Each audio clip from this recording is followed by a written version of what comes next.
सौतेली बहन और जादुई मेहंदी का जादू। भागलपुर जिले में मौसमी और वर्षा दो सौतेली बहनें रहती थी। मौसम बच्चे से ही नेक दिल एवं मेहनती लड़की थी।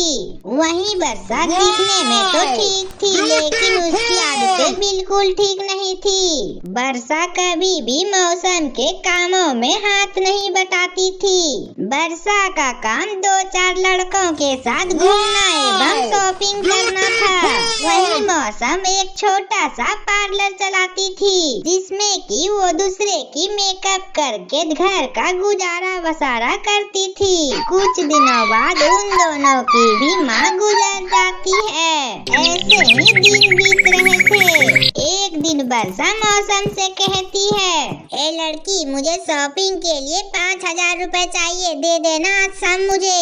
वर्षा, तुम फिजूल की खर्ची मत किया करो, अब तुम बड़ी हो चुकी हो। जब तक तू छोटी थी तो मैं तुम्हें खर्चा देती थी ना। कम से कम तुम घर का काम नहीं करो तो चलेगा, लेकिन मेरा पार्लर में तो थोड़ा हाथ बटा दिया करो।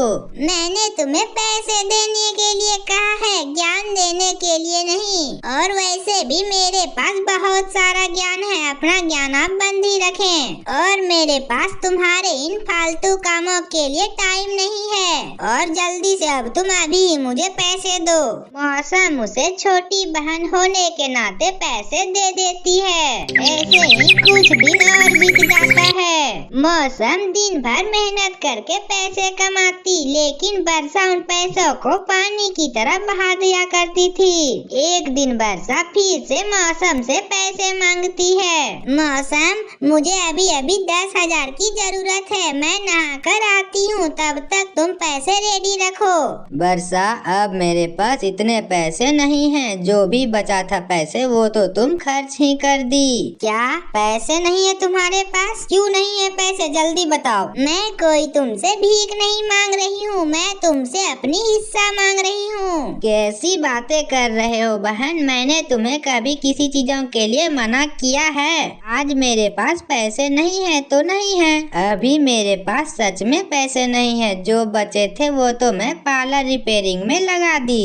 और मैं सच कर रही हूँ, मेरे पास अभी कोई पैसे नहीं बची है। कुछ दिन बाद ले लेना पैसे, मैं तुम्हें जरूर दूंगी। कुछ दिन बाद? अभी मैं क्या करूँगी? जरूरत मुझे अभी है और मैं पैसे तुमसे बाद में लेने आऊँ? देख मौसम, जो कुछ भी है ये सब मेरे माँ बाप का है, तुम्हारा इसमें कुछ भी नहीं है। मैं चाहे इनका जो कुछ भी करूँ, तुम्हें इससे कोई मतलब नहीं होना चाहिए। इतना बोलकर वर्षा वहाँ से चली जाती है। हे भगवान, न जाने इस लड़की को कब अक्ल आएगी। जब वह अगली सुबह अपनी दुकान पर जाती है तो वो देखती है कि कुछ लोग उसके पार्लर को तोड़ रहे हैं। ये आप क्या कर रहे हैं और मेरी पार्लर को आप क्यों तोड़ रहे हैं? देखो बेटा, ये पार्लर तो अब वर्षा ने बेच दिया है, इसलिए अब तुम्हारा इस पार्लर पर कोई हक नहीं है। क्या इस पार्लर को वर्षा ने बेच दिया?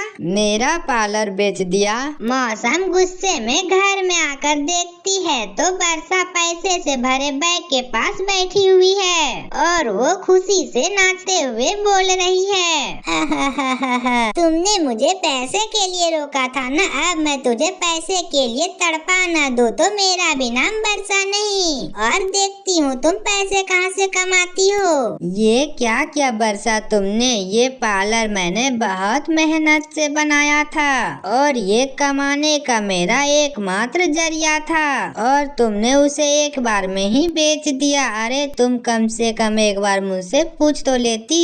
अब मैं क्या करूँगी? हाँ, बेच दिया मैंने, वो मेरे बाप का था, मैंने उसे बेच दिया। मैं रखूँ या न रखूँ वो मेरी मर्जी थी। और तुम कौन होती हो बोलने वाली? और तुम क्या करोगी मैं बताती हूँ। या तो तुम मेरे घर से भाग जाओ या नहीं तो मेरे घर में नौकरानी बनकर काम करो। तुम मेरी सौतेली बहन है, सौतेली, इसलिए तुम्हारा इस घर घर पे कोई हक नहीं है। और हाँ, मुझे भी तुम्हारी कोई जरूरत नहीं है, निकल जाओ मेरे घर से।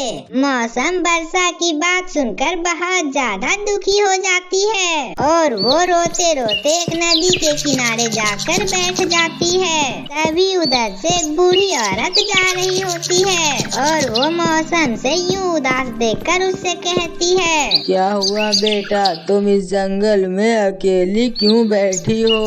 क्या बताऊं अम्मा, मेरा तो सारा कुछ ही छीन गया है। ना तो मेरे पास कोई घर है और ना ही मेरे पास कोई काम है। मैं कहाँ जाऊँ, मुझे कुछ भी समझ में नहीं आ रहा है। तभी वो बूढ़ी औरत अपने बैग से एक मेहंदी निकाल कर उनको देती है। बेटा, ये जादुई मेहंदी है, इससे तुम जिसके भी हाथ रंगोगी उसकी हाथ बहुत ही खूबसूरत हो जाएगी और ये मेहंदी कभी भी खत्म नहीं होगी। जाओ, अब आज से तुम अपना काम शुरू करो। मौसम अब उस बूढ़ी माता को धन्यवाद कहकर चली जाती है और सड़क के किनारे एक अपना छोटा सा दुकान खोलती है। देखते ही देखते अब मौसम से बहुत सारे लोग मेहंदी लगवाने आने लगते हैं। अरे वाह मौसम, तुम तो बहुत अच्छा मेहंदी लगाती हो। अब मैं तो हर बार तुमसे ही मेहंदी रंगवाऊंगी और मैं अपने आसपास के लोगों को भी तुम्हारे पास ही मेहंदी लगवाने भेजूंगी। तुम्हारी जैसी मेहंदी कोई नहीं लगाता। देखते ही देखते मौसम की मेहंदी की दूर दूर तक चर्चा होने लगती है। अब तो मौसम के पास लोग दूर दूर से मेहंदी लगवाने आने लगते हैं। अब मौसम देखते ही देखते जल्दी अपना पार्लर खोल लेती है। अब मौसम के पास किसी भी चीजों की कमी नहीं रहती। अब मौसम जादुई मेहंदी के मदद से खुशी खुशी रहने लगती है।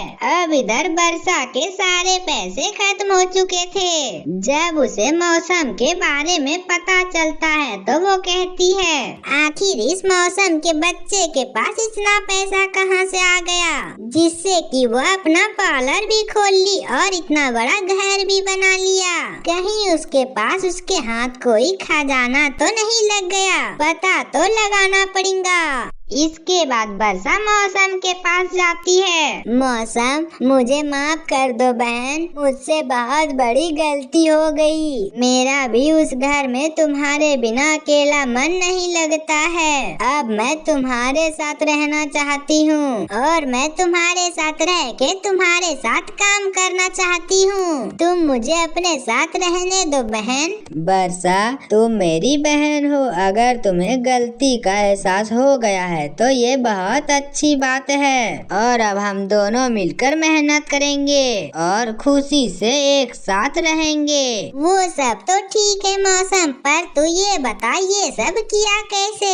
फिर मौसम वर्षा को सारी बातें बता देती है। ये सब सुनकर वर्षा सोचती है, अच्छा तो ये सब जादुई मेहंदी का कमाल है। और फिर एक रात वर्षा उस मेहंदी को चुरा कर अपने घर पर ले आती है। अपने घर के आगे भी वो मेहंदी लगाने की एक बोर्ड लगा देती है। अब देखती हूँ मुझे अमीर होने से कौन रोकता है। अब मैं इस जादुई मेहंदी की मदद से मौसम से भी ज्यादा अमीर हो जाऊंगी। वहाँ पर बोर्ड लगा देख वर्षा के पास भी कुछ लोग मेहंदी लगवाने आ जाती है। जैसे ही वर्षा उन लोगों के हाथों में मेहंदी लगाती है तो उन लोगों के हाथों में जलन एवं खुजली होने लगती है।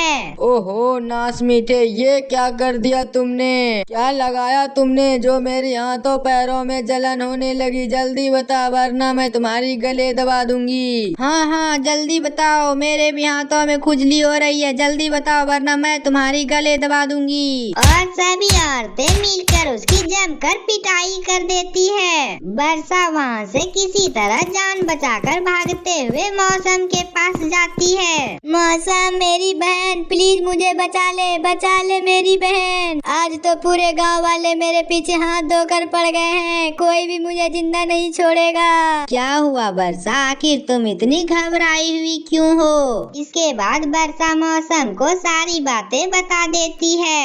ये सब सुनकर मौसम कहती है, वर्षा तुमने मेहंदी चुराकर अच्छा नहीं किया। मौसम मेरी बहन, आज मुझे बचा ले। अब मैं समझ चुकी हूँ कि बिना मेहनत के इस पृथ्वी पर कुछ नहीं मिल सकता। अब से मैं तुम्हारी साथ रहूंगी। अब मुझे गलती का एहसास हो गया है, अब मुझे माफ कर दे मेरी बहन। अब वर्षा को सच में ही अपनी गलती का एहसास हो गया था। अब मौसम वर्षा को माफ कर देती है और जंगल से दवाइयाँ बनाकर गांव वाले के हाथों पर लगा देती है, जिसके बाद उन लोगों का हाथ बिल्कुल ठीक हो जाता है और उसके बाद दोनों बहन एक साथ खुशी खुशी रहने लगते हैं। तो मेरे प्यारे दोस्तों, कैसी लगी हमारी कहानी? अगर अच्छी लगी हो तो चैनल को सब्सक्राइब करके वीडियो को लाइक करना ना भूलें और मिलते हैं अगले वीडियो में। तब तक के लिए बाय बाय।